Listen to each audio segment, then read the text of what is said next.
तुरंत इसे खाने और अपने शरीर में निषिद्ध जादू बढ़ाने के लिए।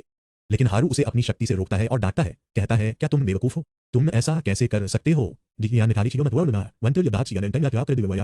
अगर मास्टर यानागी ने तुम्हें निषिद्ध जादू का उपयोग करते देखा तो तुम क्या कहोगे? इबुकी क्रोध में फट पड़ता है और हारू पर, हमारे मास्टर की मृत्यु इसलिए हुई क्योंकि हम कमजोर थे और कुछ नहीं कर सके। उसके शब्दों से सभी चकित हैं। युकितो भी हैरान है। अचानक राक्षस फिर से उठता है और बड़ा हो जाता है। हारू उस पर हमला करता है और उसके हाथ काट देता है। फिर इबुकी उसे खत्म कर देता है।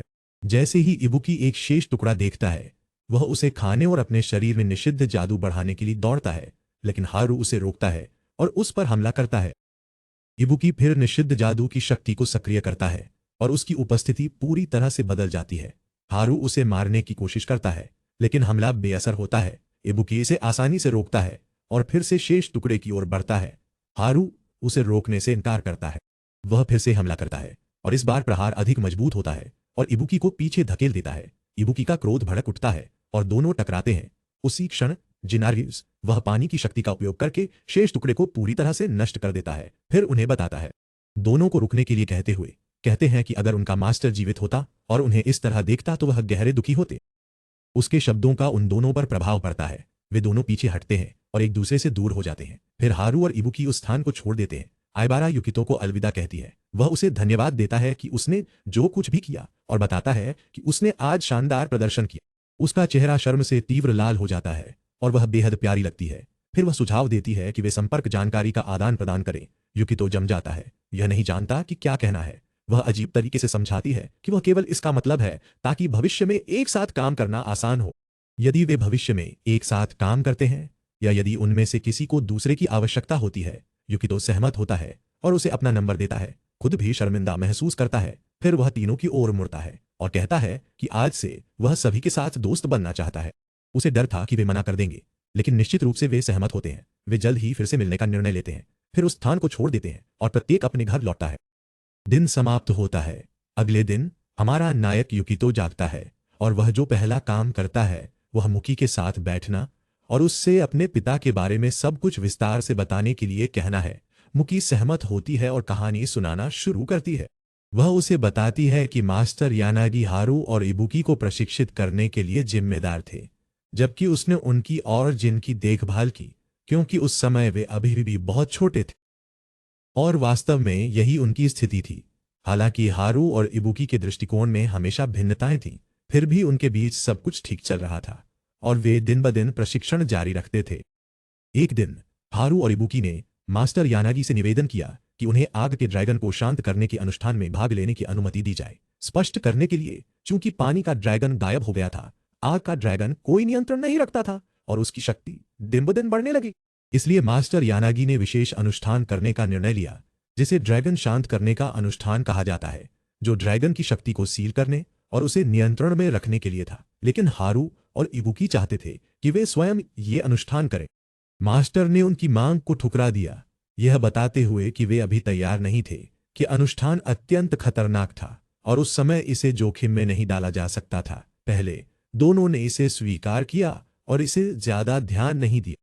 दिन बीत गए बिना किसी बड़े बदलाव के। यानागी, हारू और इबुकी ने एक साथ अच्छे समय बिताए, जीवन का आनंद लिया और सब कुछ बिल्कुल सही लग रहा था, जब तक कि उस भाग्यशाली दिन आपदा नहीं आई। यानागी हमेशा की तरह बैठा था जब अचानक भूमि तेजी से हिलने लगी। वह बाहर दौड़ा और सभी को बताया कि वह देखेगा कि क्या हो रहा है, और उसने हारू और इबुकी से कहा कि वे उस स्थान की रक्षा करें। उन्होंने सहमति दी और वह तुरंत निकल गया। लेकिन कंपन तेज हो गए और भी अधिक हिंसक हो गए।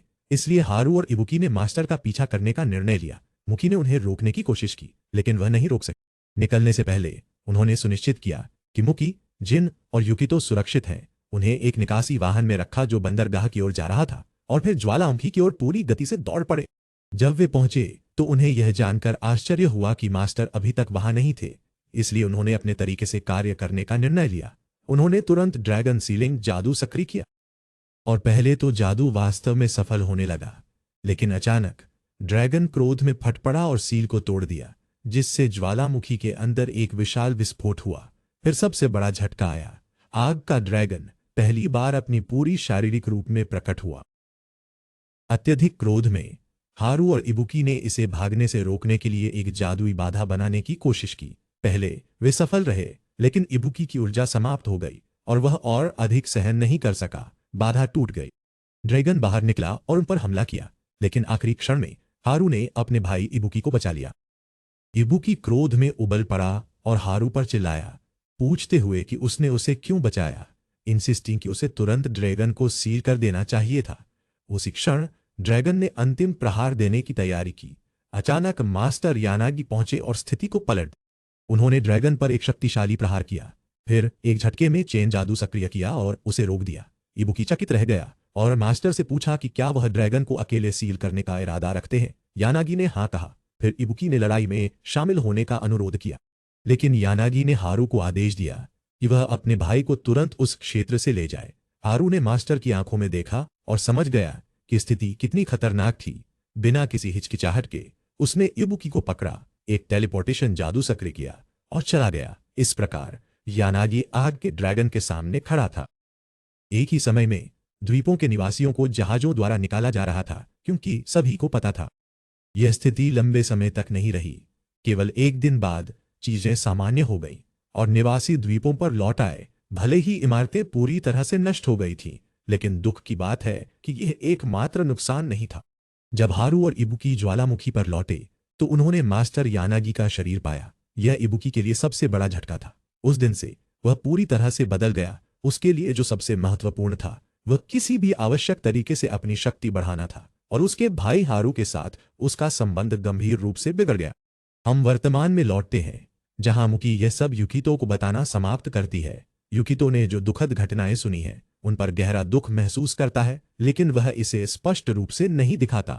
वह चुपचाप पीछे हटता है और अकेले सोने चला जाता है, ताकि वह आगे की चुनौतियों के लिए अपनी ताकत इकट्ठा कर सके।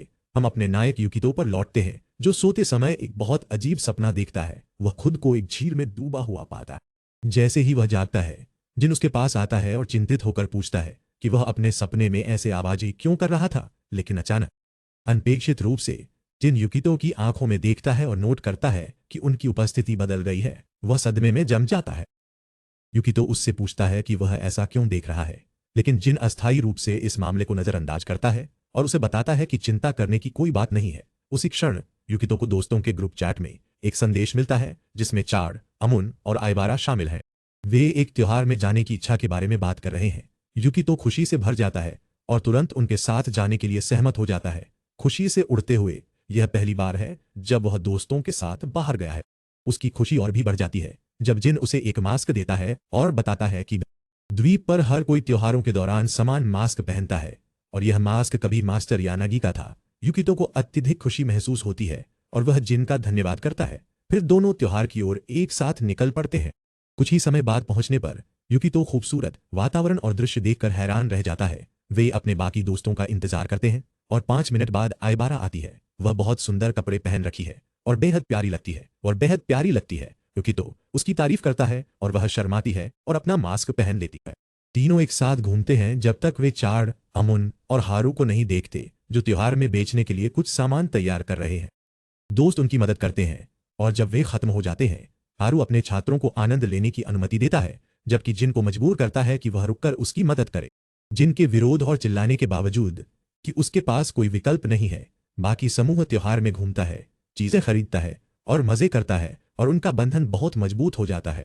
उनकी सैर के दौरान आइबारा का पैर उसके जूतों के कारण दर्द करने लगता है, इसलिए वह मुकी के पास जाती है, जो त्योहार में भी है, और मुकी उसके पैर का इलाज करती है। समूह आगे बढ़ता है, लेकिन अचानक युकितो एक बहुत अजीब भावना महसूस करता है, वही भावना जो उसे अपने सपनों में परेशान करती है, बिना किसी चेतावनी के।